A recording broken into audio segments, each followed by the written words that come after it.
Listen, you might think you know where Asmodeus came from, but the Prince of Evil has fed you lies. To know his true origin would mean you have power over him, and I know the truth, and I'm willing to share it with you.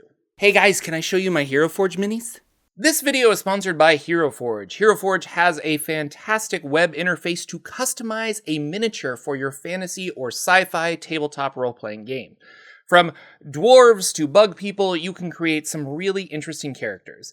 I use Hero Forge to help define what my character looks like, and they have options to export the visuals to virtual tabletops. So check out Hero Forge today by clicking the link in the description, and thanks again, Hero Forge.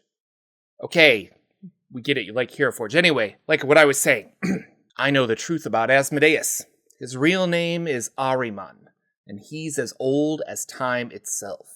In the very beginning, Ahriman rose up from the primordial chaos, before there were worlds, before there was anything.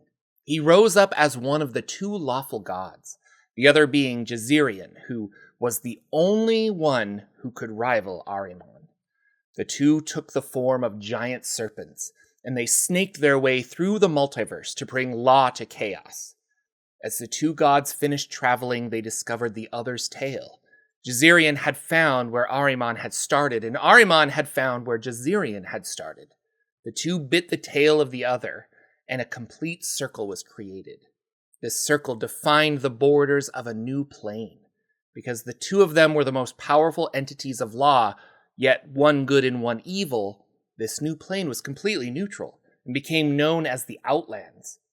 The other planes of existence fell into a circular pattern, and the great cosmological wheel was created. This also solidified one of the now 3 rules of Planescapes, specifically the Unity of Rings rule, which states that all things on the planes are circular, and everything will come back where it started, eventually. Ahriman and Jazirian both wanted to reign over and control these new planes, and each tried to pull the other down, and in doing so, they tore each other's tails off. Jazirian had wings and flew up, forming the upper planes and Celestia. Ahriman, who did not have wings, fell into the lower planes, into the 9 hells. He crashed into Nessus, and a deep fissure was created. When Ahriman's blood mixed with the land of Nessus, the first devils were born. Ahriman was wounded, and in the lower planes took a new form and a new name. Asmodeus. Horse crap. That's the story of Ahriman, but that's not the story of Asmodeus. Now I'll tell you the real story of the Prince of Evil, the archfiend Asmodeus.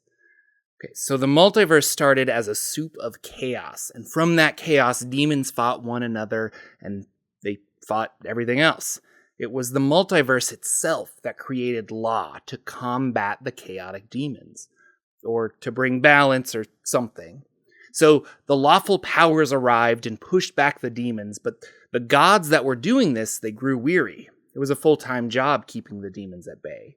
So they created angels for the sole purpose of fighting demons.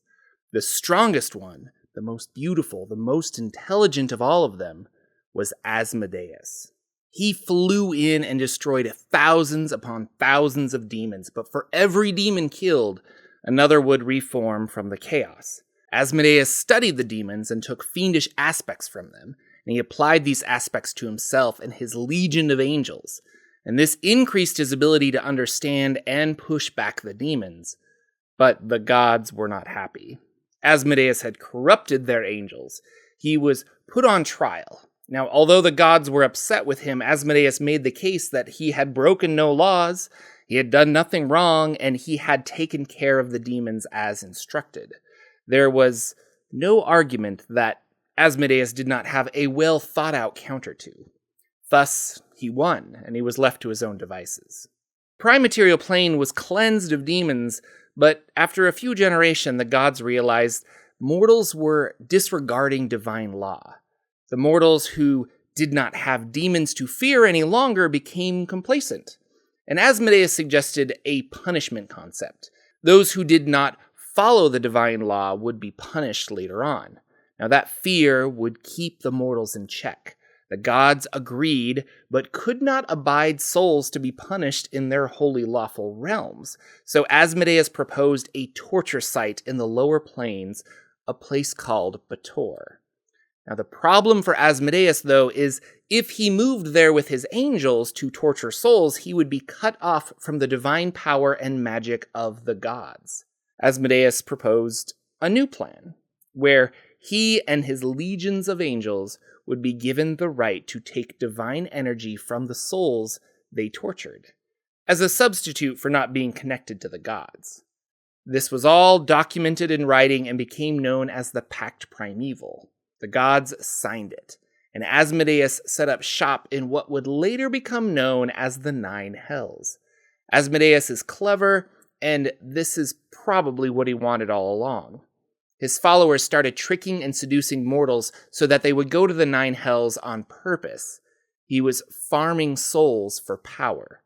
And when the gods found out about this, they confronted him, but it was in the fine print of the contract.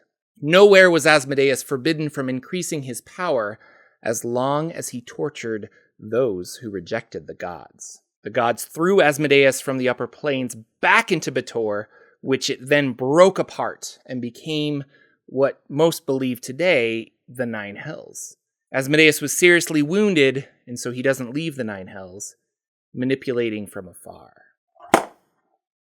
His name is Asmodeus, the supreme master of the Nine Hells, the Lord of the Ninth, the Lord of the Ruby Rod. What about the Rod? You call yourself a scholar of the multiverse, but nowhere did you mention Tharizdun and the Shard of Pure Evil. This is how it really happened. Asmodeus was an angel who served an unknown god. He was put in charge of Tharizdun's prison as a watchman. But it was during this time that Pazuzu, a demon lord from another realm, would visit and chat with Asmodeus. Now, Asmodeus became arrogant and prideful. Pazuzu convinced him that he should rise up against his overbearing deity. Now, a side effect of these talks, or so they say, is that Asmodeus could hear the Shard of Pure Evil calling out to him. He abandoned his post and went to the very bottom of the abyss. And there he found the Shard of Pure Evil, and took just a small piece. And with that piece he crafted his ruby rod. This all took place at the beginning of time, right before the Dawn War, when the Primordials battled the gods. Now, using that ruby rod, when their back was turned, Asmodeus murdered his deity. He blamed the war. The Primordials must have done it. The first of many lies. Now, the rod changed Asmodeus and his army of angels into the first devils.